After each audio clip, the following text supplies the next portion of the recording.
बिस्मिल्लाहिर्रहमानिर्रहीम। चपली कबाब बनाने के लिए इन चीज़ों की ज़रूरत है। 1 किलो कीमा, 2 चम्मच बेसन, सब्ज़ धनिया, 1 अदद अंडा और लहसुन, प्याज, अदरक, हरी मिर्च, इन चीज़ों को ग्राइंड कर लो और 1 पैकेट कबाब मसाला इसमें डाल लो। अब कीमे में चपली कबाब मसाले का 1 पैकेट डालो। लहसुन, प्याज, अदरक, हरी मिर्च जो ग्राइंड करके मसाला बनाया है वो उसमें डाल लो। हरा धनिया डालो, बेसन डाल लो, नमक डाल लो,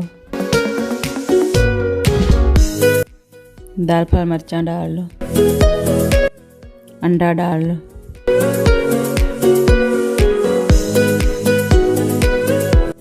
अब सब चीज़ों को मिक्स कर लो।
अब इनके कबाब बनाकर फ्राई कर लो।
अब कबाब तैयार हैं, बहुत अच्छे लग रहे हैं।